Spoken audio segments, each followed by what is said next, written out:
Blessings by James Wright. What does it mean, blessings? Blessings means anything that you have in your life that you can enjoy it, like money, children, all of these are blessings that God gave it to you. Let's see here what we have. Our poem is called A Blessing. What can animals teach us about kindness and grace? They can teach us lots of things because they are a blessing. Their beauty is a blessing. When you ride them, it's a blessing. When you deal with them, it's a blessing. As a summary, the poem A Blessing by James Wright involves a mystical, spiritually tinged meeting between humans and animals. A pair of travelers are driving near Rochester, Minnesota. They encounter a pair of ponies in a fenced pasture by the road. The ponies come out from the trees welcomingly, and the travelers step into the pasture. They feel affection for each other. The pony's shyness and affection perhaps mirrors that of the narrator and his friend. We have an insight here. This poem portrays the animals as straightforwardly positive and kind. The ponies seem delicate, friendly, and loving. So we are talking about the relationship between humans and animals in our poem. The background: for thousands of years, people have relied on horses to carry their belongings, plow fields, and take them farther and faster than they could go on their own 2 feet. But the relationship with the horses is not only about work. We can share a deep emotional connection with these graceful animals. Let's start the poem.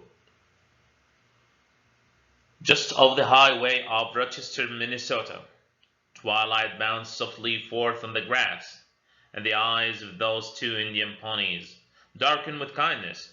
They have come gladly out of the willows to welcome my friend and me.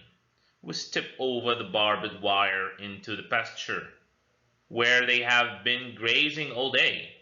Alone, they rebel tensely. They can hardly contain their happiness that we have come. They bow shyly as with swans. They love each other. There is no loneliness like theirs. At home once more, they begin munching the young tufts of spring in the darkness. I'd like to hold the slenderer one in my arms, for she had walked over to me and nuzzled my left hand. She is black and white. Her mane falls wild on her forehead, and the light breeze moves me to caress her long hair, that is delicate as the skin over a girl's twist. Suddenly I realize that if I stepped out of my body, I would break into blossom.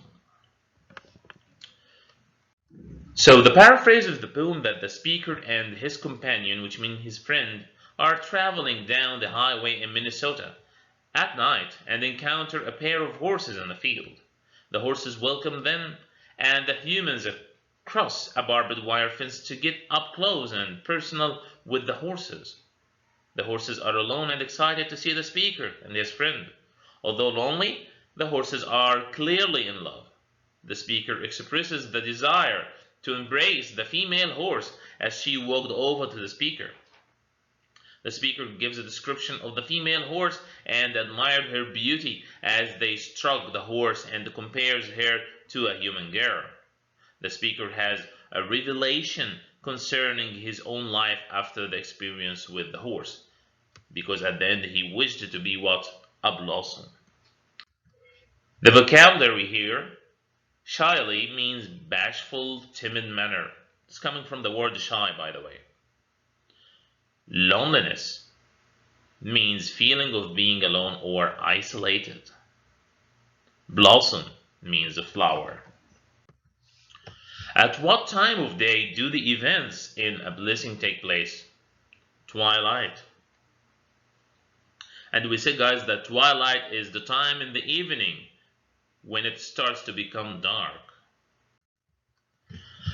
In A Blessing, what have the ponies come out of the willow to do?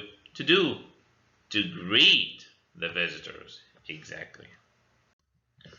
In lines 1 to 4, what does the poet want us to say with this image? He wants us to know the setting is growing darkness and the shadows and the pasture. Who is the speaker? Is James Wright, the poet and the speaker.